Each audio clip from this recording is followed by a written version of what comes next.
ఎవరెవరిని ఏర్పరిచారు వారందరూ చేరుకున్న వారందరికీ కూడా నీ తోడు నీ కృప కాపుదల ఉంచుతండి. అలాగే నన్ను వాక్యం చెప్పుచుండగా వెనుకల చెవులు గ్రహించే హృదయం మాకు దయచేయండి. ఆయన దాన్ని అవలంబించి నడుచుకునే భాగ్యం మాకు దయచేయండి.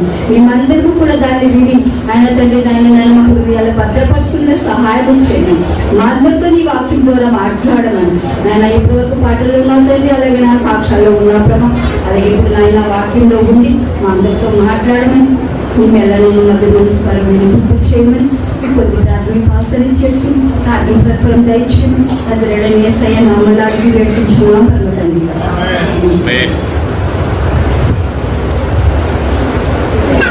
మంచి ప్రియులారా, చక్కటి సమయానికి చేరుకున్నాం. మనల్ని నడిపించేది, మన పాదాలకు వెలుగైనది, మనలను పరమునకు చేర్చేది వాక్యం. అలాంటి వాక్యంలోనికి మనం ప్రవేశించాం కనుక ఈ హృదయాలను పదిలపరుచుకొని ఆలయానికి వచ్చినప్పుడు ఎంత జాగ్రత్తగా ఉండాలని బైబిల్ చెప్తుందో అంత జాగ్రత్తలు వహించి వాక్యం పట్ల శ్రద్ధ కలిగి వచ్చిన మీ అందరికీ ముందుగా ఆ దేవాది దేవునికి కృతజ్ఞతాస్తుతులు చెల్లిస్తూ, అలాగే ప్రయాణంలో ఉండి పని మీద వెళుతున్న దైవజనులకు దేవుడు తోడుగా ఉండి నడిపించి సురక్షితంగా మళ్ళా మన దగ్గరికి చేర్చాలని, అలాగే కూడి వచ్చిన మా క్రైస్తవ కుటుంబమైన మీ అందరికీ యేసువారి పేరిట శుభాభివందనాలు తెలియజేస్తూ వాక్యంలోనికి వెళదాం. ప్రియ దేవుని సంగమా, ఈ ప్రపంచాన్ని మనం ఆలోచించినట్లయితే ఎక్కడ చూసినా అనేక విధములైన మత కల్లోలాలు జరుగుతూ ఉన్నాయి. మనుషుల యొక్క మాటలు హద్దులేని మాటలుగా ఉంటున్నాయి. అది మతంతో పని లేదు.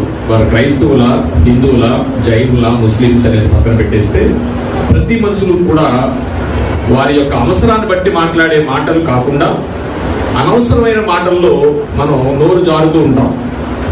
ఇది మానవ నైజంగా మారిపోయింది.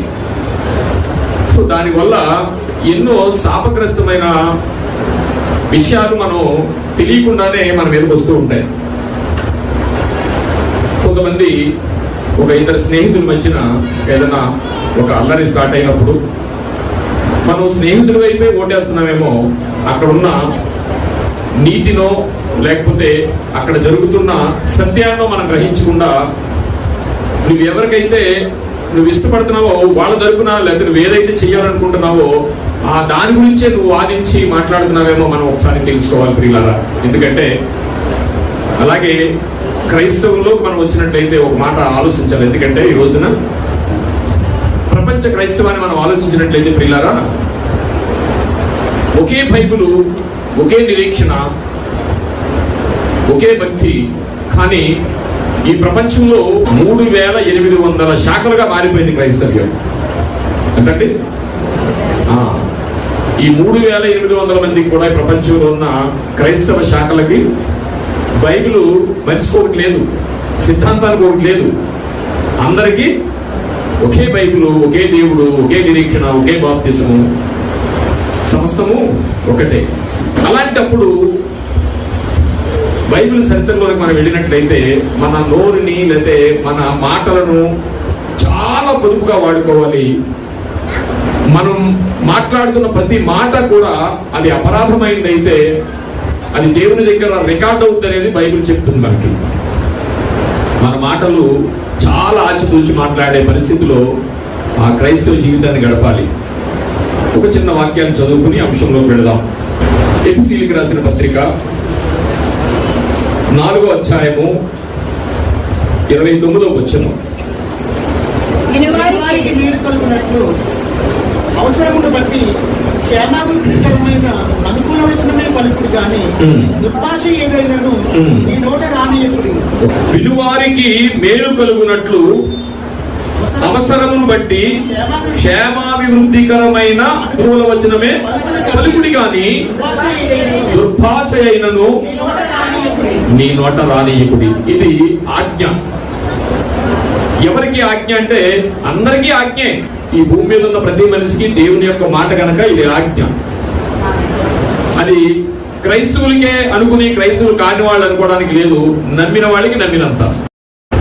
ఒకవేళ ఈ మాటలు వింటున్న క్రైస్తవేతరులు ఎవరైనా ఉంటే, ఈ మాటలు వింటున్న క్రీస్తుని నమ్మని వాళ్ళు ఉంటే ఆలోచించాల్సింది ఏంటంటే, ఏ వ్యక్తిని కూడా అతని యొక్క మంచి చెడ్డలు లేకపోతే నీతి వివరాలు మనకు తెలియనప్పుడు ఎవరిని మనం ఆడిపోసుకోకూడదు. ఈ దేవుడిని నువ్వు పూజించుకోవాలి, నా దేవుడిని నేను పూజించుకుంటాను. ఏ దేవుడిని కూడా ఒక మతపరంగా ఎవరిని కూడా మనం ఒక నిరాపరాధిని మనం మాట్లాడకూడదు పిల్లారా. ఇక్కడ మనం చదువుకున్న విషయంలో వారికి మేలు కలుగునట్లు, నీ మాట ఎప్పుడన్నా వినేవాడికి మేలు కలుగుతుందా? మేలు కలుగుతుందా? కలిగినట్లు అవసరమును బట్టి క్షేమాభివృద్ధికరమైన అనుకూల వచనమే పలుకుడి. అంటే నీ మాట ఎప్పుడు ఎలా ఉండాలి? నీకు వింటున్న వారికి కూడా అనుకూలమైన పరిస్థితుల్లో మాట ఉండాలి తప్ప ఎవరినో మానసికంగా బాధపట్టేది కానీ. ఎందుకంటే అధిక మాటలలో చెప్పండి దోషం ఉండగా పోదు. ఎక్కువగా మనం మాట్లాడటం వల్ల ఏమవుతుందంటే అధిక మాటలలో దోషం ఉండకపోదు. విన్న వాక్యాన్ని బట్టి చిన్న ప్రార్థన చేసుకుందాం. పరిశుద్ధుడా, ప్రేమగల తండ్రి, మహోన్నతుడా, మీకు స్తోత్రాలు నాయనా. ఈరోజు మా ముందు వచ్చిన నీ మాటలను బట్టి ఆయన అంశంలోకి వెళుతుండగా అల్పుడనైన నిలబెట్టి, ఇదిగో జ్ఞానము కలిగిన నీ పిల్లలు ఎంతో మంది ఇక్కడ ఉన్నారు. అలాంటి వారికి అల్పుడనైన నన్ను కొన్ని మాటలు వినిపించడానికి మీరు నిలవబెట్టినందుకే కృతజ్ఞతాస్తుతులు చెల్లిస్తున్నాం. అలాగే ఆయన నేను మాట్లాడుతున్న మాటలలో నా సొంత జ్ఞానము కానీ సొంత ఆలోచన కానీ లేకుండా వింటున్న ప్రతి మాటలో మా జీవితానికి అవసరమయ్యే మాటలను మీరు వినిపించండి. చెబుతున్న నాకు, వింటున్న నీ పిల్లలకు సమయోచితమైన జ్ఞానాన్ని దయచేయుటకు నీ కుమారుడు పరిశుద్ధాత్మ సహాయాన్ని మాకు దయచేసి నడిపించమని ఈ చిన్న ప్రార్థన యేసు వారి ప్రశస్తమైన నామంలో మిక్కిలి వినయంతో బ్రతిమలాడి వేడుకొనుచున్నాము తండ్రి, ఆమేన్. ప్రియ దేవుని సంగమా, మనం మాట్లాడుతున్న ప్రతి మాటలో కూడా నీ భక్తిని చూపిస్తూ ఉండాలి. నువ్వు ఎవరినైతే భక్తి చేస్తున్నావో ఆ దేవుని యొక్క మహోన్నతిని, ఆ దేవుని యొక్క జీవిత నైజాన్ని మనం పలుకుతున్న మాటల్లో స్పష్టం చేస్తూ ఉండాలి. ఇగో ఈమె క్రైస్తవురాలు, లేకపోతే ఇతని క్రైస్తవుడు అనే ఒక చక్కటి వినడానికి లేకపోతే చూడడానికి విప్పైన మాటలతో మనం మాట్లాడాలి అనేది వాక్యం చెబుతుంది. అసలు భక్తి గురించి ఒకవేళ మాట్లాడుకుంటే ఒక్క మాట మాట్లాడుకుని అంశం కాదు కానీ అందులోకి వెళ్ళిపోదాం. యాకోబు గారు రాసిన పత్రిక 1వ అధ్యాయము 26వ వచనం చూడమ్మా. ఇదో భక్తిగా ఉండాలా. భక్తి అంటే ఏంటో తెలుసా? ఎవడైనను నోటికి కళ్ళెము పెట్టుకొనక, అంటే ఎక్కువ మాట్లాడితే మనం ఏమైనట్టండి, మనల్ని మనమే మోసపరుచుకుంటున్నాం అన్నమాట అండి. అధికంగా మాట్లాడతాం, తెలియకుండా మాట్లాడతాం, అవసరమైతే ఏమైనా మాట్లాడేస్తాం. అందుకని భక్తి ఏం చెప్తుంది? మళ్ళా చదవండి వాక్యాన్ని. ఎవడైనను నోటికి కళ్ళెము పెట్టుకొనక, అంటే నోటికి కళ్ళెం ఏంటండి? గుర్రానికి కళ్ళెం ఉంటది కానీ అసలు కళ్ళెం ఎందుకు వాడతారు? కళ్ళెం దేనికి వాడతారు? గుర్రం చాలా ర్యాష్ గా ఉంటది కాబట్టి ఎక్కినవాడు దాన్ని చెప్పినట్టు వినడానికి, కంట్రోల్ చేసుకోవడానికి ఏం చేస్తారంటే గుర్రం సడన్ గా దాని ఉద్దేశాన్ని మార్చుకుంటది. నేను పడగొట్టాలంటే పడగొడుతుంది, తీసుకెళ్లాలంటే తీసుకెళ్తుంది. గుర్రానికి ఆ నైజం ఉందండి. అవతలవాడు కత్తి యుద్ధం చేస్తున్నా సరే కత్తికి కూడా దొరకకుండా పైన కూర్చున్న కాపాడుకుంటుంది. గుర్రం నైజం అది. కింద పడేయాలనుకుంది అనుకోండి, పడేస్తుందండి. సో విన్నప్పుడు దాన్ని ముక్కుదూలానికి ఒక తాడు వేసి దానికి కళ్ళు అన్నారు అనమాట. అలా మనకు కూడా అంటండి, మనం నోటికి కళ్ళు అంటండి. నోటికి చిక్కం కాదు, చిక్కం వినుంటారు మీరు. నోటికి చిక్కం పెట్టుకోవాలని బైబిల్లో ఉంటుంది, సామెతల గ్రంథంలో. చిక్కం కాదండి, నీ నోటికి కళ్ళు పెట్టుకోమంటున్నాడు నీ భక్తి విషయంలో. ఎందుకంటే ఏదేదో మాట్లాడేస్తాం, ఏదేదో అపరాధుల్ని మనం విమర్శించేస్తాం, ఏదేదో తీర్పు తీర్చేసుకుంటాం. అందుకే అంటాడు ఆయన, ఎదుట వాడి కంటిలో నలుసుని చూసే ముందు. నలుసు అంటే ఏంటండి? ఏమండి, ఇక్కడ నలుసు అంటే పాపం. నీ కంటిలో పెద్ద పాపాన్ని పెట్టుకుని ఒక చిన్న పాపం ఉన్నవాడిని మనం విమర్శిస్తూ ఉంటాం. నలుసు అంటే ఇక్కడ ఏంటి? పాపం. నీ పాపం గురించి నువ్వు మాట్లాడు, నువ్వు చాలా పాపాలు ఉన్నాయి. కానీ ఎదుటి వాడిని మనం ఏం చేస్తాం? విమర్శిస్తూ ఉంటాం. అలాంటిదే బైబిల్ చరిత్రలోకి మనం వెళితే ఒక చిన్న జరిగిందండి. ఏంటి ఏమిటి ఆ సంఘటన అంటే, యూదులందరూ యేసుని అందరూ అంతం చేయాలని, యేసు ప్రభువాన్ని అంతం చేయాలని కంకణం కట్టుకుని వాళ్ళ దారికి ఈయన అడ్డొస్తున్నాడనే విషయాలతో ధర్మశాస్త్రాన్ని నమ్ముతున్న ఆ శాస్త్రులు పరిచయులకి ఈయన బోధ అడ్డుగా ఉందని. ఏమిటి బోధ అంటే, ఆయన ధర్మశాస్త్రాన్ని నెరవేర్చడానికి వచ్చాడు, వాడు ధర్మశాస్త్రమే పట్టుకుని తిరుగుతున్నాడు. కానీ ధర్మశాస్త్రంలో లేని వాళ్ళు ఇన్స్టాల్ చేసి ఏం చేస్తున్నారంటే ఆఖరికి యేసు ప్రభువాన్ని సిలువ వేసే స్థితి వరకు తీసుకొచ్చారు.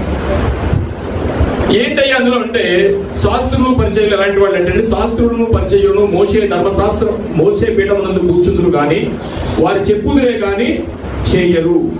శిష్యులతో చెప్తాడు యేసు ప్రభు వారు ఒకసారి, వారు చెప్పుదురే కానీ చేయరు, వారు చెప్పిందంతా వినండి. వాడు ధర్మశాస్త్రాన్నే చెప్తారు, బైబిలే చెప్తారు, ధర్మశాస్త్రాన్నే చెప్తారు, కానీ వారు చెయ్యరు. మీరు వారిని చూసి వెళ్ళకండి, వారు చెప్పుదురే కానీ చెయ్యరు, వారు చెప్పిందంతా మీరు వినుడి, వారి చేష్టలు మాత్రం చేయకుడి. అలాంటి వారికి దేవుడు యేసు ప్రభు వారు అడ్డొచ్చి ఆయన అంతం చేయాలని, ఆ పరిస్థితుల్లో కొంతమంది మనుషులను సంతోషపెట్టడానికి, కొంతమంది మతాన్ని కాపాడుకోవడానికి, వీళ్ళందరూ మొత్తం మీద ఏమైనా యేసు ప్రభు వారిని సిలువ వరకు తీసుకొచ్చారు.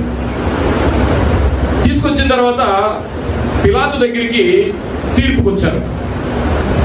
తీర్పుకు వచ్చిన తర్వాత పిలాతు అడిగాడు, ఏ నేరం చేశాడు ఈయన అని అడిగాడు. ఎందుకంటే ఎంత చూసినా ఆయన నేరం కనిపించట్లేదు. పిలాతు ఆఖరికి నువ్వు దేవుడు అన్నాడు, నువ్వు అన్నట్టే అన్నాడు, yes I am God చెప్పేశాడు, అయిపోయింది. వీళ్ళ మీద మోపిన నేరం ఆయన మీద ఎక్కడ పిలాతుకి కనిపించలేదు. అయితే యేసు వారికి శిక్షకు కారణంగా చరిత్రలో ఈ పొంతు పిలాతు అనే ఆయన ఎలాగా అందరికి చరిత్రలోకి వచ్చాడంటే, యేసు వారికి మరణ శిక్ష వేసింది ఆయనే, కానీ ఆయనకి ఏ సంబంధం లేదు. ఇదిగో ఇతరులో ఏ దోషము కనిపించట్లేదు. అందుకని నేను ఏం చేస్తానంటే, ఇదిగో నీళ్లతో నా చేతులు నేను కడుక్కుంటున్నాను, కానీ ఈ దోషం నాకు అసలు సంబంధం లేదని అన్నారు. అప్పుడు వాళ్ళు ఏం కేకలు వేశారు? ఆచార ప్రకారంగా సిలువ వేసినప్పుడు ఈ పండగలో, పెంతెకోస్తు పండగలో ఒక దొంగను విడుదల చేస్తాం కాబట్టి ఈయనకి క్షమాపేక్ష పెట్టం, కానీ బరబ్బాని విడిపించండి, యేసుని సిలువ వేయండి అని వారి కేకలు వేశారు. బైబిల్ చరిత్రలోనికి వెళితే ఒక భయంకరమైన పరిస్థితి యేసు వారి ఆఖరి దినం అది. ఆ దినంలో వాళ్ళు చేస్తున్న పని ఏంటంటే, ఈ కేకలకి పిలాతు ఏం చేశాడంటే ఒక డిక్లరేషన్కి వచ్చాడు. ఇక రెండో విషయం ఏంటంటే, పిలాతు సహనం మీద ఉండి సహనంగా తీర్పు తీర్చాలనుకున్నాడు. అందులో భాగంగానే ఏం జరిగిందంటే, ఆ సమయంలో ఒక కబురు వచ్చిందండి పిలాతు గారికి. సింహాసనం మీద ఉండి ఆయన రాసేటప్పుడు ఒక కబురు వచ్చింది. ఏం కబురు వచ్చిందంటే, తన భార్య కబురు పంపించింది. ఏంటంటే, నీవు ఆ నీతిమంతుని జోలికి పోవద్దు. ఎందుకని? ఆవిడెవరు? క్రైస్తవులు ఉన్నారు అప్పుడు? లేరు. ధర్మశాస్త్రం ఉంది. ఆ ధర్మశాస్త్రానికి అనుగుణంగా వారికి తెలిసి ఆమె కళలో కూడా కనిపించి చెప్పడం అనేది ఒక బైబిల్లో ఉంది, అది పక్కన పెడితే. పిలాతుకి చెప్పిన వెంటనే పిలాతుకి కబురు వచ్చింది, భార్య చెప్పింది. అప్పుడు పిలాతుకి ఏమర్థమైందంటే, వీళ్ళు మోపిన నేరం నిరపరాధి అయిన క్రీస్తు మీద ఎక్కడ ఏమీ కనిపించట్లేదు. రెండవది, భార్య కూడా ఆయన కబురు పంపించి ఆ నిరపరాధి, ఆ నీతిమంతుని జ్యోతిని నువ్వు బాగవుతానుగానే ఆయన ఏం చేశాడు చూడండి ఒకసారి. మత్తయి సువార్త 27వ అధ్యాయము. పిలాతుకి ఏమర్థమైందంటే, యేసు నీతిమంతుడని నిరపరాధిని గ్రహించి దేవునికి భయపడి అంటే అతను అన్యుడండి. ఎందుకు యూదులు ఇశ్రాయేలీయులు అందరూ కలిసి యేసు ప్రభు వారికి పిలాతుకి పెంచారంటే, యేసు ప్రభు వారికి శిక్ష వేయడానికి వీళ్ళకి అధికారం లేదండి. ఎవరికి? యూదులకి, ఇశ్రాయేలీయులకి అధికారం లేదు. అందుకని ఒక శిక్ష వేయాలంటే రోమా ప్రభుత్వ అధికారి మాత్రమే వేయాలి కనుక అప్పుడు రోమా ప్రభుత్వ అధికారికి ప్రెషర్ ఇచ్చి మీరు ఏమైనా సరే యేసుని మరణ శిక్ష వేయాలి అని అన్నాడు. ఇతరులో చూడడానికి ఏమీ లేదు, మరణ శిక్ష వేయడానికి అని అన్నాడు. వాళ్ళు కేకలేని ఎక్కలేని బైబిల్లో మనకి కనిపిస్తుంది. అప్పుడు అతను ఏం చేశాడంటే తప్పించుకోవాలనుకున్నాడు. అందుకని ఏం చేశాడంటే మత్తయి సువార్త 27:22 వచ్చింది. అందుకు పిలాతు అలా అయితే క్రీస్తు అనబడిన యేసును ఏమి చేతునని వారు అడుగగా సిలువ వేయమని అందరూ చెప్పిరి. అందులో ఎవరున్నారు? ప్రజలున్నారు, నాయకులు ఉన్నారు, శాస్త్రులు ఉన్నారు, పరిచయులు ఉన్నారు. అందరూ కలిసి ఏం చేశారు? సిలువ వేయాలని కేకలు వేశారు. అధిపతి అతడు ఏ దుష్కార్యము చేసినని అడుగగా వారు సిలువ వేయమని మరి ఎక్కువగా కేకలు వేసిరి. మనం చెప్పుకున్నాం ఇందాక, మన మాటలు ఎలా ఉండాలండి? మరి ఎక్కువగా ఉండకూడదు. వీళ్ళు ఏం చేశారు? ఈరోజు మనం తెలుసుకునేది ఏంటంటే, ఒక నిరపరాధిని మనం నిందించేటప్పుడు విషయం తెలియకుండా ఒకళ్ళ మీద, నీ సహోదరుడి మీద, లేదా నీ ఇంటి మీద, నీ పక్క వాళ్ళ మీద, సొసైటీలో ఎక్కడైనా నువ్వేదన్నా వివరాలు తెలియకుండా మా వాడిని ఏదో అన్నాడు అనుకుని నువ్వు ఆ నిరపరాధి అయిన అతని మీద నువ్వేమైనా నేరం మోపుతున్నావేమో, ఆ నేరం మనకి దోషం కింద మారుద్దనే విషయాన్ని ఈరోజు తెలుసుకోవాలని నా ఆలోచన. బైబిల్ స్టోరీ కాదు, బైబిల్ కథలు కాదు. ప్రతి అక్షరాన్ని ఒక గూఢమైన మర్మాన్ని దేవుడు దాచించాడు. వాటన్నిటిని మనం ఎలా తెలుసుకోవాలంటే, బాగా చెప్పారు, బాగుంది, ఇవి కాదండి, ఈ రెండు కాదు. ఏమి నేర్చుకున్నాం ఇవాళ? మనం వింటున్న బైబిల్లో ఉన్న సత్యమైన ఆయన పలుకుల ద్వారా మనం ఏమి నేర్చుకున్నాం అనే కోణమే మనకు ఉండాలి తప్ప, చెప్పేవారు కానీ లేకపోతే ఇలా ఉంది, బాగుంది స్టోరీ అని కానీ కాదండి బైబిల్ అంటే. ఇందులో ఉన్న సారాంశాన్ని మనం తీసుకోవాలి. బైబిల్లో ఎవరు చెప్పినా 3 రకాలు ఉంటాయి. ఏంటంటే, ఒక భక్తిహీనుడిని చూపిస్తారు, ఒక భక్తుడిని చూపిస్తారు. భక్తిహీనుడికి తీర్పేలాగా దేవుడు ఇచ్చాడు, భక్తులకు తీర్పేలాగా దేవుడు ఇచ్చాడు అనేది అంశంలో ఉంటుంది. అంతేనా? ఎవరు చెప్పినా ఉంటుంది కదా. ఒక వాక్యం చెప్తున్నప్పుడు ఓ మంచి చెడ్డ చూపిస్తారు, మంచికి మంచి, చెడ్డకి చెడ్డ. అప్పుడు మనం వింటున్నప్పుడు ఏముండాలి మన ఆలోచన? నేను మంచి మార్గంలో ఉన్నానా, చెడ్డ మార్గంలో ఉన్నానా, మంచి గుంపులో ఉన్నానా, చెడ్డ గుంపులో ఉన్నానా అనేది ప్రతిరోజు మనం అన్వయించుకోవాలనేది నా ఉద్దేశం అన్నమాట అండి. పిలాతు గారు అంటున్నారు, 24 అయిపోయిందా? పిలాతు అల్లరి ఎక్కువ అవుతున్నది కానీ నా వలన ప్రయోజనం లేదు. అధికారే కానీ ఆయన ఏం చేయలేకపోతున్నాడు. ఎందుకంటే మొత్తం అందరూ ఏకమైపోయారు. నిరపరాధి అయిన యేసు ప్రభు వారిని సిలువ వేయమని కేకలు వేస్తున్నారు. తన వలన ప్రయోజనం ఏమీ లేదని గ్రహించి నీళ్లు తీసుకుని జన సమూహము ఎదుట చేతులు కడుక్కొని ఈ నీతిమంతుని రక్తమును కూర్చి నేను నిరపరాధిని, మీరే చూసుకున్నాడని చెప్పాను. ఏంటి? నీళ్ళతో కడుక్కుంటే పాపం పోద్దా?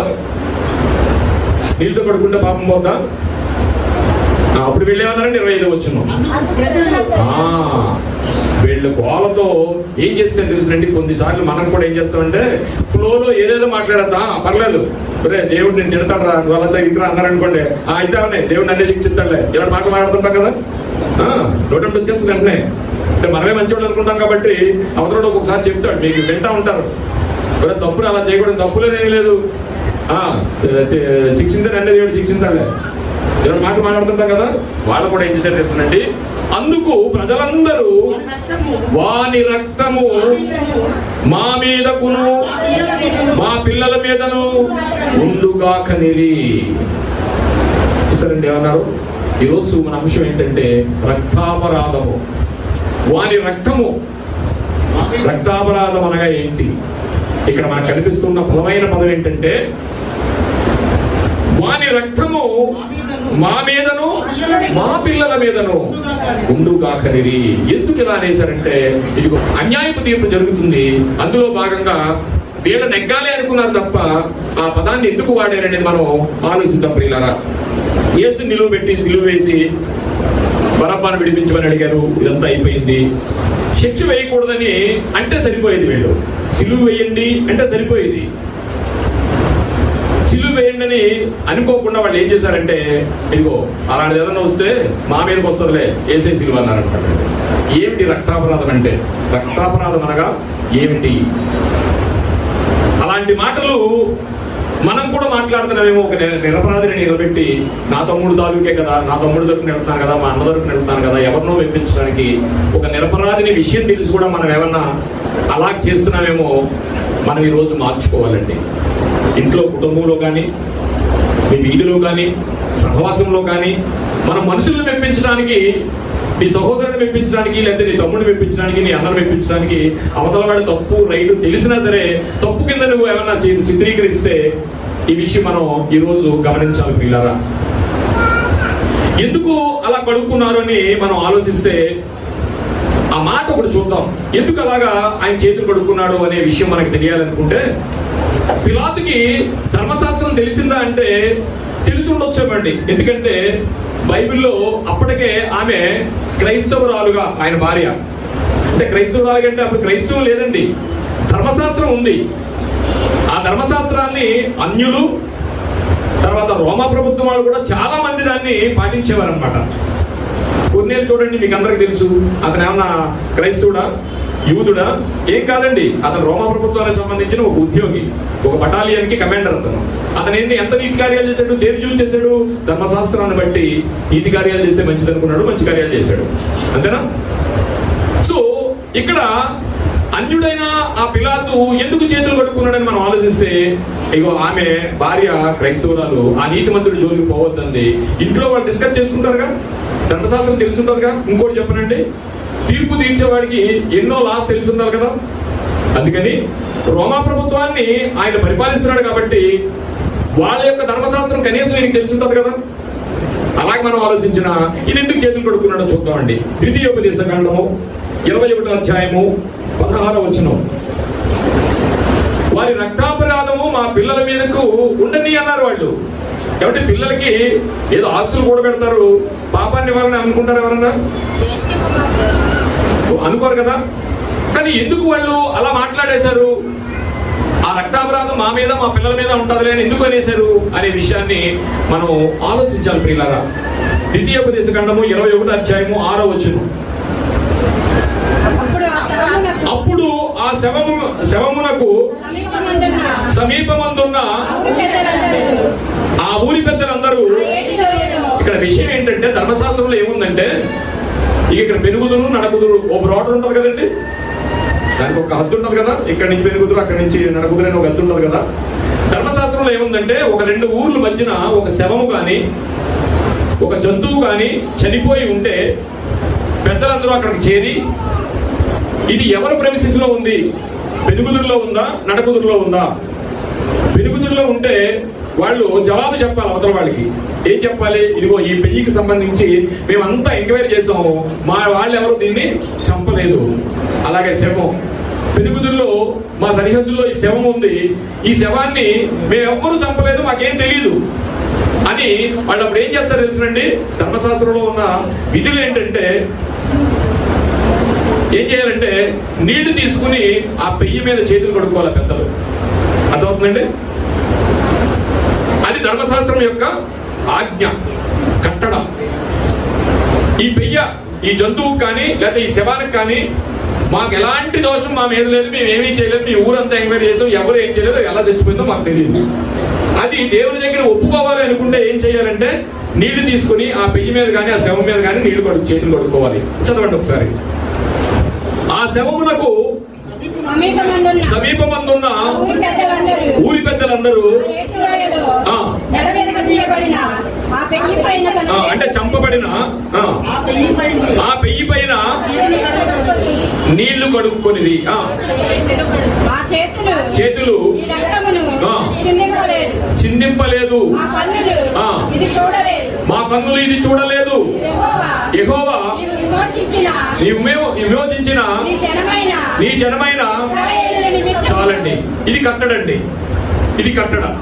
అందుకని పిలాతు గారు ఏం చేశారు అంటే, ధర్మశాస్త్రం టచ్ ఉంది ఆయనకి. ఎందుకంటే యూదుల్ని పరిపాలించాలంటే వాళ్ళ ధర్మశాస్త్రం తెలిసి ఉండాలి కదా. అందుకు తెలిసి ఉండొచ్చు.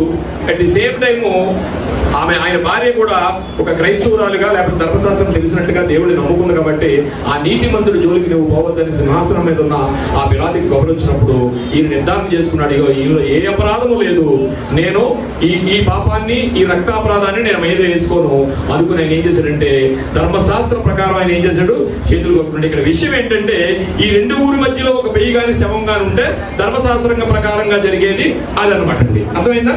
చేతులు ఎందుకు కొట్టుకున్నాడు పిలాతు అని. వీళ్ళు ఏం చేశారు, చేతులు కడుక్కున్న తర్వాత వీళ్ళు వెంటనే మరి శిక్ష వేయండి అనడం మానేసేసి వీళ్ళు అధిక మాట్లాడడం వల్ల ఈ మాటలు ఎక్కడికి పోయాయి? ఏం జరుగుతుంది ముందేసేయండి, బరాబర్ విడిపించండి, ఆ శిక్ష వస్తే మా మీదకి వస్తుందిలే, ఆ రక్త అపరాధం మా మీదకి, మా పిల్లల మీదకి వస్తుంది. చూడండి ఒక్కసారి ఎలా మాట్లాడుతుంటాం మనం. నోటికి కళ్ళెము లేకపోతే హిందూ సాంప్రదాయ ప్రకారంగా తదాస్తు జాతులు ఉంటారంట పైన. వాళ్ళు మన భాషలో ఆమెన్ అంటారట. అలాగనే జరుగుతుంది కాక ఈ ఆమెన్ అనే పదాన్ని చాలా జాగ్రత్తగా తీసుకోవాలనేది ఒకసారి చెప్పాను నేను. చెప్పాను లేదు నాకు తెలియదు. ఆమెన్ అనేది చాలా పవిత్రమైనది, పరిశుద్ధమైనది, చాలా ప్రమాదకరమైనది. ప్రార్థన అయిపోయింది, ఇంటికి వెళ్ళిపోతాం. ఇంకో 10 నిమిషాలు టైం ఉంటుంది, 10 నిమిషాలు ప్రార్థన అయిపోతుంది, ఇంటికి వెళ్ళిపోతాం. పైకి లేచి నుంచుంటాం. నుంచున్న తర్వాత ఆఖరి ప్రార్థనలో మన బుర్ర ఎక్కడ ఉంటుందో తెలుసండి, మన మనసు ఎక్కడ ఉంటుందో తెలుసా? ఇక్కడ ఉండదండి. ఇంటికి వెళ్ళిపోయిన తర్వాత ఏం చేయాలో అక్కడికి వెళ్ళిపోద్ది. గమనించండి, ట్రై చేయండి మీరు. నెక్స్ట్ ఇంక 10 నిమిషాల్లో ఇక్కడ నుంచి వెళ్ళిపోతాం అనగా ఇంక ఇదంతా అయిపోయింది. ఇంకా ప్రార్థన గీతన ఏదేదో చెప్పారు అన్నీ అయిపోయాయి. ఇంక ఇంటికి వెళ్ళిపోయి మనం ఏం చేద్దాం అనేది కూడా ఉంటుంది అనమాట. అక్కడ ఏదో వార్పు తీర్చాను లేదా, లేకపోతే కుక్కర్లో అన్నం పెట్టాను లేదా, ఇప్పుడు భోజనం చేసిన తర్వాత 2:30కి 3 గంటలకి నేను మాల్కి వెళ్ళాలి, అక్కడి నుంచి సాయంత్రం ఇంకెక్కడికి వెళ్ళాలి, ఇవన్నీ మనలోకి వచ్చేస్తాయి. కానీ ఇక్కడ ప్రార్థన జరుగుతూ ఉంటుంది. కానీ ఆ ప్రార్థన మాత్రం పెద్ద ఆలకించాలని నేను అనుకుంటున్నాను. మీరు పరీక్షించుకున్న తర్వాత. కానండి మన మనసు ఎంత మంచిదంటే ఆమె అనగానే అమెరికా వెళ్ళిపోయిన మనసు ఇక్కడికి వచ్చేది. అమెరికా కూడా వెళ్ళిపోతుంది ఒకసారి. ఆమె అనగానే అసలు నిజంగా అందరితో ఇక లేకపోయినా ఆమె అనగానే అందరితో ఆమె నేనేస్తాం మనం. ఏం విన్నావు ఆమె అనడానికి? ఏం విన్నావు? విన్నావా? వినకుండా ఆమె అనకండి. ఖచ్చితంగా ప్రార్థనలో ఏకీభవించాలి. ఆ ప్రార్థన నీకు అర్థమైతేనే ఆమెన్ అనాలి. ఆమెనంటే అలాగునా ఎలాగున జరుగును కాక. విన్నారా ప్రార్థన? ప్రియా దేవుని సంగమా, ఇప్పుడు ఆ రక్తాపరాధం గురించి వీళ్ళు ఎంత ఫ్లోలో మాట్లాడేసి దోషం తెచ్చుకున్నారో మనం తెలియాలి. మన మాటలు నోటికి కళ్ళు వేసుకున్నట్టు ఉండాలి. ఆ రోజు చరిత్రలోనికి వెళితే ఇజ్రాయేలీలు జ్ఞానులైన ధర్మశాస్త్రాన్ని పట్టుకుంటున్న శాస్త్రులు, పరిసయ్యులు, యూదులు వాళ్ళ జారిన నోటి మాటకు ఎంత భయంకరమైన ఉపద్రవాన్ని వాళ్ళు తెచ్చుకున్నారో మనం ఆలోచించాలి ప్రియులారా. అందుకు ప్రజలందరూ ఏమన్నారు? ఈ రక్తాపరాధం మా మీద, మా పిల్లల మీద ఉండును కాక, వచ్చును కాక అన్నారు. ఎవరైనా మీ మీదకు శాపం వచ్చును కాక అని ఎవరైనా మనం అనుకుంటామండి. కానీ మన భక్తిలో మనం చాలా సార్లు నోరు జారిపోయి వెళుతూ ఉంటాం. అక్కడ మాత్రం చాలా జాగ్రత్తగా ఉండాలి. అది కూడా పిల్లలు అని కూడా వాళ్ళు సంబోధించేసుకున్నారు. ఎందుకంటే అక్కడ ఉంది అలాంటిది, ఆ కల్చర్ ఉంది అక్కడ. ఒక నిరపరాధిని శిక్షిస్తూ ఆ పాపం మా మీద, మా పిల్లల మీదకి వస్తాదులే అనే విషయానికి వాళ్ళు ఎందుకు వెళ్ళిపోయారు? ఎందుకు అలా అంటున్నారంటే వాళ్ళు ద్వితీయోపదేశకాండము 19వ అధ్యాయము 10వ వచనం. ద్వితీయోపదేశకాండము అంటే ఈ మాటలు ఎందుకు ఉపయోగించారంటే కొన్ని మాటలు ఉంటాయి. ఆ మాటలు మనం ఏం చేస్తామంటే ఆ మాటల యొక్క అర్థం తెలిసి దాని విధులు తెలిసిన తర్వాతే మనం మాట్లాడాలి. చూడండి, ద్వితీయోపదేశకాండము 19వ అధ్యాయము 10వ వచనం. చూడండి, ధర్మశాస్త్రంలో పంచకాండాల్లో ఈ ద్వితీయోపదేశకాండంలో ఏం రాసి ఉందంటే, ప్రాణము తీసిన దోషము నీ మీద మోపకుంటున్నట్లు నీ దేవుడైన యెహోవా నీకు స్వాస్థ్యముగా ఇచ్చుచున్న నీ దేశమున నిర్దోషి యొక్క ప్రాణము తీయ. చూడండి, ఆ ప్రాణం తీసే విషయంలో లేకపోతే ఒక నిందారోపణ మోపే విషయంలో నువ్వు పాలు పంపులు పంచుకోకూడదు. అవతలి యొక్క నిరపరాధి కాదా? ఒకవేళ నిరపరాధి కాకపోతే క్రైస్తవుడిగా నువ్వు చేయాల్సింది ఏంటంటే వాడిని మార్చే ఆలోచనలోకి వెళ్ళాలని శాపగ్రస్తమైన మాటలు నువ్వు మాట్లాడకూడదు. సో వీళ్ళకి ఏమర్థమైంది? ఈ ధర్మశాస్త్రంలో ఉన్న ఈ మాటను బట్టి మరి ధర్మశాస్త్రం తెలుసు వాళ్ళకి. మరి దీన్ని మీరేరా? ఇప్పుడు ఎవరో పక్కన దేవుడు ఆమెను అన్నాడు అనుకోండి, ఏమవుద్ది? అలాగే జరుగును కాక.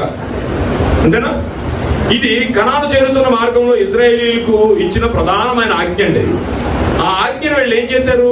ఆజ్ఞను మీరారు. మనం కూడా చిన్న చిన్న విషయాల్లో దేవుడు మాటలు మీరుతున్నామేమో, జాగ్రత్త పడాలనే విషయం గురించే నేను మాట్లాడుతున్నాను. అంటే ఒక నిర్దోషికి శిక్ష పడడానికి నీవు కారణం కాకూడదు. ఒక నిర్దోషి శిక్ష అనుభవించడానికి అది చిన్నది కానీ పెద్దది కానీ మంచి కానీ చెడ్డ కానీ కొండెములు కానీ మనం చెప్పే ఆలోచనలో మనం ఉండకూడదు. వెంటనే మీరు ఆమెనంటాం కాదు, దేవుడు ఆమెనంటాడు. ఈ లేఖనం ద్వారా నువ్వు చేస్తే ఏంటి? ఆమెనే కదా. సో అయితే మరి వీరు ఏం చేస్తున్నారు? నేరం నిర్ధారణ కాకుండా నిర్దోషికి శిక్ష వేస్తున్నట్టే కదా. వీళ్ళు ఏమైనా నేరం కంక్లూజన్ చేశారా? వీళ్ళు ఖచ్చితంగా నిర్దోషికి నిరపరాధికి శిక్షను వేస్తున్నారు. మరి వీరు ఇది ఏం జరిగింది? దీని గురించి ఏమైనా నష్టం జరిగిందా వాళ్ళకి? ఈ నిరపరాధి గురించి ఏమైనా జరిగిందా మనం ఆలోచిస్తే, మా మీద మా పిల్లల మీద అంటున్నారు. వీళ్ళకి ఎందుకు అలాగ అంటున్నారంటే, ఎందుకు అడిగారంటే వారికి ఒక చట్టం ఉంది. ఏంటంటే ఎవరికైనా న్యాయస్థాపనకి వెళ్ళినప్పుడు పిలాతు మాట్లాడుతుండగానే వీళ్ళ కేకలేసి ఎందుకు వీళ్ళు వెంటనే మా మీదకి వస్తుందిలే అని ఎందుకు అన్నారంటే అండి, గ్రీకులో కానీ యూదుల్లో కానీ ఒక ఆచారం ఉంది, ఒక చట్టం ఉంది, ఒక కట్టడి ఉంది గ్రీకు సామ్రాజ్యంలో, రోమిల్లో. ఏంటంటే ఇప్పుడు మనకు కూడా కోర్టులో పరువు నష్టం దావా తెలుసా మీకు? అంటే ఏంటి? ఇల్లు నాదే వేస్తాడు అవతలడు, ప్రూవ్ అవ్వలేదు, అప్పుడు ఏం చేస్తాడు? ఇతను పరువు నష్టం దావా వేస్తాడు. ఇదిగో ఇతను నాదే వేసాడు కాబట్టి, ఇది నాకు తీర్పు వచ్చింది కాబట్టి నీకు నేను ఎంత నష్టపోయాను అని ఒక ₹1 గారి మీద ఇవ్వచ్చు యువతోడు స్టేటస్ బట్టి. సో ఇక్కడ కూడా దేవుని ధర్మశాస్త్రంలో ఏముందంటే, ఎందుకు వీళ్ళు ఇలాగా మా దోషం మా పిల్లల మీదకి వస్తుందని ఎందుకన్నారంటే, ఒక వ్యక్తిని కోర్టులో ఒక తీర్పులో పెట్టినప్పుడు, యేసుప్రభువుని తీసుకెళ్లి పెట్టినప్పుడు, పిలాతుకి ఎక్కడా కూడా ఆయన మీద ఎక్కడా కూడా దోషం కనిపించినప్పుడు, ఆయన నిందితులను తెలిసినప్పుడు వెంటనే ఏం చేస్తారంటే, దోషారోపణ చేసిన వారి మీద ఆ శిక్ష మళ్ళా తిరిగి వెయ్యాలి. నా పాయింట్ అర్థమైందా? ఆ దాంట్లో వెళ్ళండి కంగారు పడి ఏం చేశారు? ఆ ఆలోచన, ఆ చట్టం అక్కడ ఉంది కాబట్టి వెంటనే వాళ్ళు ఏం చేశారు? వీళ్ళకి ఏమన్నా శిక్ష వేస్తాడేమో పిలాతని వీళ్ళ శిక్ష చేసుకున్నారు. చూడండి, మరి ఎక్కువ మాట్లాడుతుంటే ఎలా ఉంటుందో. అక్కడ ఒక చట్టం ఉంది. ఏంటి? తీసుకెళ్లిన ఆరోపించబడిన అభియోగం నిర్ధారణ కాకపోతే అతను శిక్ష నుంచి తప్పించుకున్నాడు. ఇప్పుడు ఎవరికి ఇవ్వాలి శిక్ష? పిలాతు శిక్షారోపణ చేసిన వాళ్ళకి ఇవ్వాలి. కొన్ని వేసే వరకు ఉంటే ఆయన శిక్ష ఏం వేసినా మనకు తెలియదు కదా. వీళ్ళే ఏం చేశారు? ఆ రక్తాపరాధం మా మీదకి వస్తుందని నోరు జారారు. అంటే మన నోరుకి ఏముండాలండి? కళ్ళు ఉండాలి. నోటికి కళ్ళు లేకపోతే ఇలాంటివి వస్తాయి. వారే శిక్ష విధించుకున్నారు అంటే మనకు కూడా చూడండి, ఇది ధర్మశాస్త్రంలోదండి. ఇప్పుడు జరుగుతున్న కోర్టు కూడా 100 మంది తప్పించుకున్నా పర్లేదంటండి. ఒక్క దొంగతనం చేయనోడు కూడా శిక్ష పడకూడదండి. ఇప్పుడున్నలా కోర్టులో అదే. సో నిజంగా నిరపరాధికి శిక్ష ధర్మశాస్త్రంలో ఉందా అంటే ఉంది.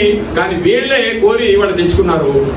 ఒక విషయాన్ని మీకు చెప్తాను. రక్తాపరాధము అనగా ఏంటి అంటే, మరొక మాట చూసుకుందాం మనం. ఆదికాండము 42వ అధ్యాయము 22వ వచనం. చరిత్ర చెప్తున్నాను, అందుకని మధ్య మధ్యలో జోకులు గట్ట ఇవ్వలేదు నేను. ఇయ్యాలండి? Right, okay. ఆదికాండము 42వ వచనం, 42వ అధ్యాయము 22వ వచనం. మరియు రూబేను ఈ చిన్నవాని ఎడల పాపము చేయుకుడని నేను మీతో చెప్పలేదా? అయినను మీరు విననైతిరి గనుక అతని రక్తాపరాధము మన మీద మోపబడుచున్నది. ఏంటి ఈ సందర్భం ఏమైనా అర్థమైందా మీకు ఎక్కడో? Yeah, very good. యేసేపు గారు చిన్నపిల్లాడిగా ఉన్నప్పుడు భోజనాలు తీసుకొచ్చినప్పుడు తన అన్నలందరూ యేసేపుని రక్తం వచ్చేలా కొట్టి పడేసి చేస్తున్నప్పుడు రూబేలు గారు ఏం చెప్పారండి? ఈ విషయం చెప్పారు. ఇది ఎక్కడ గుర్తు చేస్తున్నాడు తెలుసండి? రక్తాపరాధము అనే విషయాన్ని ఎక్కడ గుర్తు చేస్తున్నాడు తెలుసండి? యేసేపు గారు గవర్నర్ అయిపోయారు, వీళ్ళందరూ అక్కడికి వెళ్ళిపోయారు. వెళ్ళిపోయిన తర్వాత పశ్చాత్తాపంతో రూబేలు గారు వాళ్ళ అన్నతమ్ములతో మాట్లాడుతున్న మాట ఇది, అంతే కదండి? అదేనా? మళ్ళీ చదువుతాండి ఒకసారి. మరియు రూబేను ఈ చిన్నవాని ఎడల పాపము చెయ్యకుడని నేను నీతో చెప్పలేదా? అయినను విననైతిరి కనుక అతని రక్తాపరాధము మన మీద మోపబడుచున్నదని వారు ఉత్తరం ఇచ్చాను. ఎంత కష్టపడ్డారండి వాళ్ళు. ధాన్యం లేక అది లేక మళ్ళీ మొత్తం మీద ఎక్కడ చేరారు వాళ్ళందరూనే? యేసేపు గారి దగ్గరికే చేరారు. అయితే సో ఒక నిరపరాధిని నిందిస్తే శిక్ష ఆ రక్తాపరాధం మనిషి మీద పడుతుంది అనేది ఇది యేసేపు గారి ద్వారా కూడా రెండవ రిఫరెన్స్ గా మనకి అర్థమైంది. రక్తాపరాధం అంటే ఏంటి అంటే ఇదిగో ఒక నిరపరాధి మీద మనం నింద మోపకూడదు. అది చిన్నది కానీ పెద్దది కానీ రక్తం వచ్చినట్టు కొట్టినా కానీ మానసికంగా కానీ ఏ విధంగా కూడా నువ్వు తీర్పు తీర్చే అర్హత నీకు లేదు. అలా తీర్పు తీర్చినప్పుడు వీళ్ళు ఆ రక్తాపరాధంతో అయిపోయారు. ఏం జరిగింది వీళ్ళకంటే మరి నిరపరాధానికి శిక్షించారా కదా అంటే వీరి జీవితంలో ఏమైనా జరిగిందని మనం ఆలోచిస్తే ప్రియులారా, యేసు ఎలా అయినా మరణిస్తాడు. ఆయన మరణించడానికే వచ్చాడు కాబట్టి వీళ్ళు శిక్ష వేసినా వేయకపోయినా యేసు ప్రభు వారు మరణించాల్సిందే తప్పదు. అయితే ఎలా నెరవేరిందంటే యేసుక్రీస్తు ప్రభు వారు ఆయన ఆత్మను అప్పగించుకుని పరలోకానికి వెళ్ళిపోయిన తర్వాత యేసు ప్రభు వారు మరణించిన 40 సంవత్సరాలకి ఒక భయంకరమైన పరిస్థితి నెబుకద్నెజరు అనేవాడు వచ్చి కంప్లీట్ ఆ సొలొమోను గారు కట్టిన కట్టడలన్నీ తీసేశాడు. అయిపోయిన తర్వాత ఎంత భయంకరమైన రక్త పరిస్థితి జరిగిందంటే అండి, చాలా భయంకరమైన జరిగింది. అప్పుడు మరలా తిరిగి కట్టారు దాన్ని. సొలొమోను గారు కట్టింది యేసు ప్రభు గారు వచ్చినప్పుడు ఒకసారి నెబుకద్నెజరు దాన్ని తీసిన తర్వాత మళ్ళీ ఎజ్రా గారు నెహెమీయా గారు కాలం వచ్చినప్పటికి మళ్ళా కట్టారు. ఆ మళ్ళా రెండోసారి కట్టిన తర్వాలో ఇప్పుడు యేసు ప్రభు గారు ఉన్నారు అక్కడ. 2 సార్లు తీశారు. ఎలా వచ్చిందంటే అండి, అక్కడ జరిగిన రక్త శక్తం ఎలాగైందంటే అండి, యెరూషలేముని అందరిని తగలబెట్టేశాడండి నెబుకద్నెజరు. ఇది చరిత్ర, నేను చరిత్ర చెప్తున్నాను. యెరూషలేముని అంతా తగలబెట్టేసి ఇప్పుడు యుద్ధం అనగానే వాళ్ళు చచ్చిపోతారు, వీళ్ళు చచ్చిపోతారు. ఆ రక్తం అటండి చరిత్ర చెప్తుంది. ఆ రక్తం అట యెరూషలేము పట్టణంలో ఏరులై పారిందటండి. 40 సంవత్సరాల తర్వాత మా మీద మా పిల్లల మీద అన్నారు. 40 సంవత్సరాలకి ఎవరు వస్తారు?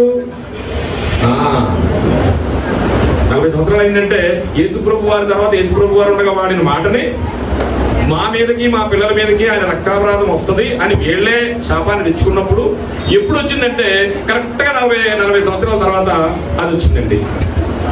చూసారా, 40 సంవత్సరాల తర్వాత ఎంత భయంకరమైన పరిస్థితి జరిగిందంటే ఆ యెరూషలేము పట్టణం చాలా అందమైన పట్టణం అండి. ఆ రాళ్ళు కూడా చాలా అందంగా ఉంటాయట, చరిత్రలో ఉంటది. అంత భయంకరమైన పరిస్థితి వాళ్ళ మీదకి వచ్చింది. అయితే ఇదంతా అయిపోయిన తర్వాత ఒక రోజున యేసు ప్రభు వారు యెరూషలేము కట్టడం దగ్గర నుంచి వెళ్ళిపోతుండి శిష్యులు అంటారు, ప్రభువా మా యెరూషలేము పట్టణంలో ఉన్న యెరూషలేము దేవాలయం గురించి నీకు తెలుసా? చూసారా ఎంత బాగుందో అని ఆయన చూపిస్తున్నారంటే.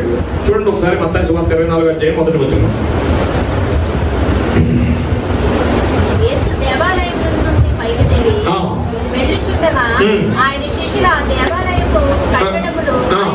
యేసు ప్రభు వారికి ఏం చూపిస్తున్నారు? ఇప్పుడు మీకు అర్థమైంది కదా ఎంత భయంకరమైన శిక్షలోకి వాళ్ళు వెళ్ళిపోయారంటే.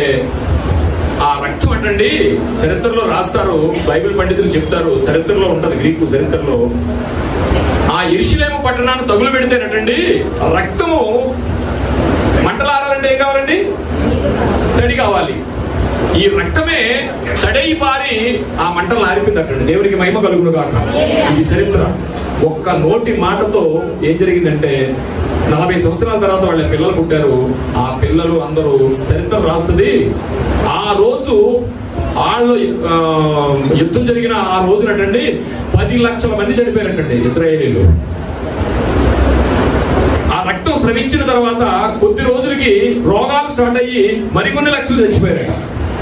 ఇలాగా ఆ రక్తాపరాధం వాళ్ళ మీద నోరు జారడం వల్ల, ఆ నోరుకి కళ్ళు లేకపోవడం వల్ల ఏమైందండి వెంటనే వాళ్ళు శాపాన్ని కొని తెచ్చుకున్నారు. యేసు ప్రభు వారు వెళ్ళిపోతూ ప్రభువా చూసామా మా యెరూషలేము దేవాలయం ఎంత బాగుందో అని అడిగారు. ఇది ఎప్పుడండి? జరక్క ముందండి. యేసు ప్రభు వారిని ఆ రక్తాపరాధం మా మీదకే వస్తుంది అని జరక్క ముందు యేసు ప్రభు వారు ఆయన సత్సంగీయుడిగా ఉన్న టైంలో అడిగితే ఏమన్నాడు ఆయన? యేసు దేవాలయం నుండి బయలుదేరి వెళ్ళిచుండగా యేసు శిష్యులను చూస్తే యేసుని ఏమన్నారో, యేసు ప్రభు వారు ఏమన్నారో మార్క్స్ వార్త చూడండి ఒకసారి, అందులో ఉంటుంది క్లియర్ గాని. మార్క్స్ వార్త 13వ అధ్యాయము మొదటి వచనం. దేవాలయంలో నుండి వెళ్ళుచుండగా ఆ దేవాలయంలో నుంచి వెళ్ళుచుండగా ఆయన శిష్యులలో ఒకడు బోధకుడా, ఆ. ఈ రాళ్ళలేమిటో, ఆ. ఈ కట్టడములు ఎలాంటివో. చూసారండి, యెరూషలేము దేవాలయం చాలా సుందరమైందంట. ఆ రాళ్ళటండి ఇంచుమించు 70 అడుగులు, 70 అంగుళాలు ఉంటుందంటే ఒకటేని. 70 అంగుళాలు అంటే ఇంచుమించు 6 అడుగుల 6 అడుగులు ఉంటుంది ఒక రాయలే, 6 అడుగులు. చాలా అద్భుతమైన కట్టడం అండి యెరూషలేము దేవాలయం అండి. చాలా అందమైన పట్టణం అన్నమాట అండి. అలాంటి పట్టణాన్ని ఇంకా తగులు పెట్టలేదండి వాళ్ళు. మా రక్తాపరాధం అన్నారు కదా, అది ఇంకా జరగలేదు. జరగక ముందు యేసు ప్రభు వారు మాట్లాడుతున్నారు అనమాట. మార్కు సువార్త, ఆయన దేవాలయం వెళ్ళిచుండగా రాయి మీద రాయి ఒకటైనా ఉండదు అని ఒక ప్రవచనం చెప్పేసి ఏమన్నారు, ప్రభు యేసు ప్రభు మా దేవాలయం చూసారు ఎంత బాగుందో అని. ఎవరికి చెప్తున్నారు ఈయన? అది చాలా బాగుందని యేసు ప్రభు వారికి చెప్తున్నారు. ఆయన తెలియదండి. ఆయన ఎవరో తెలుసండి? ఆయన ఎవరో తెలిసిన? ఈ సృష్టికి ప్రధాన శిల్పి. ఏంటండి? ప్రధాన శిల్పి సృష్టికి. ఆయన చెప్తున్నారు. వాళ్ళు ఏం చెప్పారు? ప్రజెంట్ చెప్పారు, ఎలా ఉందో చూసారా అన్నాడు. ఆయన ఫ్యూచర్ చెప్తున్నాడు. చూడండి అందులో ఏం చెప్తున్నాడు? మీరు ప్రజెంట్ చెప్తున్నారు కదా, నేను అదేమవుతుందో ఫ్యూచర్ చెప్తున్నాను చూడండి అని ఫ్యూచర్ చెప్తున్నాడు, భవిష్యత్తు చెప్తున్నాడు. వాళ్ళ ప్రజెంట్ చెప్తుండే ఏమన్నాడు? అందుకు యేసు, ఈ గొప్ప కట్టడములను చూచుచున్నారే, ఇది ఒక టైం వస్తుంది, అప్పుడు రాయి మీద రాయి ఒక్కటైనను నిలిచి ఉండకుండా. ఆ 40 సంవత్సరాల తర్వాత అక్కడ ఏం జరిగిందో తెలుసునండి, ప్రతి రాళ్ళు మధ్య నుంచి కూడా రక్తం పారిందంటండి. దేవునికి మహిమ కలుగును గాక. రక్తం పారిందంటండి.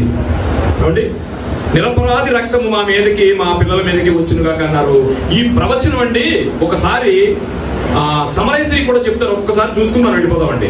యోహాను సువార్త 4వ అధ్యాయం 20వ వచనం. అంటే యేసు ప్రభు వారు ఎంత అంతజ్ఞాని అంటే రాబో పరిస్థితిని ఆయనకి తెలుసండి. సమరయ స్త్రీ అంటుంది, అయ్యా మేము ఎంతవరకు మొక్కాము, మా పితరులు ఈ పర్వతమందు ఆరాధించారు. ఆరాధింపవలసిన స్థలము యెరూషలేములో ఉన్నదని మీరు చెప్పుదురని అనగా యేసు ఆమెతో ఇదే మాటను, ఇదే ప్రవచనాన్ని ఆయనతో మాట్లాడుతున్నాడు. చూడండి, ఆవిడతో ఏమంటాడండి? అమ్మా, ఒక కాలము వచ్చుచున్నది, ఆ కాలమందు ఈ పర్వతము మీదైనను యెరూషలేములోనైనను నేను తండ్రిని ఆరాధించరు. ఎందుకంటే రాయి మీద రాయి ఒక్కటైనా ఉండదు, మొత్తం అంతా తీసివేయబడుతుంది. ఎందుకంటే ఇదిగో వాళ్ళ రక్తాపరాధం వలన ఏం చేస్తుందంటే ఇదంతా తీసివేయబడుతుందని అనంత జ్ఞాని అయిన యేసు ప్రభు వారు ఆవిడికి చక్కటి ప్రవచనాన్ని చెప్పాడు. ఎప్పుడు చెప్పాడు? దీనికి ముందే చెప్పాడు. ఆ తర్వాత శిష్యులు కూడా చెప్పాడు. ఆ రక్తాపరాధం వీళ్ళందరినీ ఏం చేసిందంటే ముంచేసింది. పిల్లారా, జరిగిందంటే అది వాళ్ళు అనుకున్నది ఏవైతే వాళ్ళ అపరాధాన్ని వాళ్ళు వేసుకున్నారో చరిత్రలో జరిగినట్టుగా మేమేద ఉండకుండా, అంటే మత్తయి సువార్త 27వ అధ్యాయం 25వ వచనంలో అందుకు ప్రజలందరూ వాని రక్తం మా పిల్లల మీద మా మీద ఉండును కాక అని పిలాతును కాదనుకుని చేశారు. ఎందుకు వాళ్ళు నోరు జారారంటే ఇదిగో అక్కడ శిక్ష ఖరారు కాలేదు కనుక, యేసుప్రభు వారి మీద ఏ నింద తేరలేదు కనుక వెంటనే వీళ్ళకి శిక్ష పడుతుందని వెంటనే వాళ్ళు ఏం చేశారు? మా మీదకి వస్తుంది రండి అని చెప్పేశారు అనమాట. అప్పుడు పిలాతు ఏం చేశాడు? వదిలేశాడు వాళ్ళని. ఆ అపరాధం పోయిందా? మనం ఎప్పుడు ఏ నిర్దోషి మీద అపరాధంగా మనం మాట్లాడినా ఆ మాటలు దేవుడు ఆమేన్ అంటాడు. ఆ తర్వాత అవకాశాన్ని బట్టి అదును చూసి దేవుడు మన మీదకి ఉగ్రతను తెప్పిస్తాడు. మూలవాక్యంగా చదువుకున్నది ఒక్కసారి చదువుకుని మనం ముగించుకుందాం. ఐపీసీలకు రాసిన పత్రిక 4వ అధ్యాయం 29వ వచనం.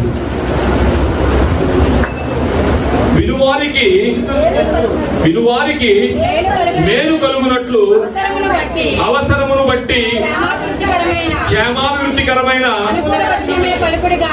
చూడండి, అందరికీ వీలున్నది అనుకూల వచనమే మన నోటమ్మట రావాలి, కానీ దుర్భాష అయినను మీ నోట రానియ్యకుడి. దుర్భాష అయినను ఇంకోటి కూడా మనం చేర్చుకోవచ్చు. శాప వచనములు కానీ తీర్పు కానీ మన నోటమ్మట రాకూడదనేది ఈ చరిత్రలో శాస్త్రులు పరిచయులు యేసుప్రభు వారి మీద నిందారహితంగా ఆయన మీద నిరపరాధి అయిన నీతిమంతుడి మీద మోపిన ఆ మాటే మన జీవితాల్లో కూడా చాలా జాగ్రత్తగా మన నోటికి వెళ్ళి చేసి వాడుకోవాలనేది ఈ రోజు మన వాక్యంలో ఉన్న నీతి ప్రియులారా. ప్రార్థన చేసుకుందామండి.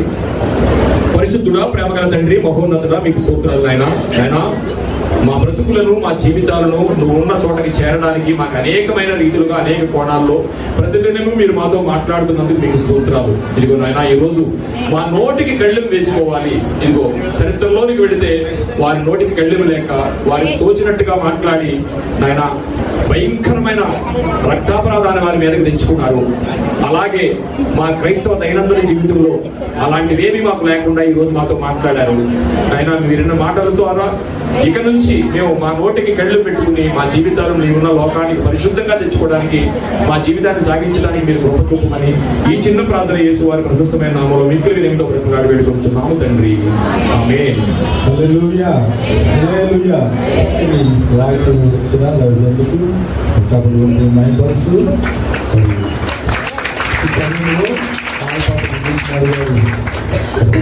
మన అర్జెంట్ బాబు వచ్చి వర్తమానం మంచి వర్తమానం అందించారు. మరి నాలుగు ఎటువంటి పరిస్థితి కలుగజేస్తుందో, మరి అది ఇతరులకు ప్రయోజనకరంగా ఉండేలాగా మన మాటలు ఉండాలని జ్ఞాపకం చేస్తారు. అందరూ బతుకులో వారికి వచ్చే వందనాలు తెలియజేస్తూ, వచ్చిన మీ అందరికీ వచ్చే వందనాలు తెలియజేస్తూ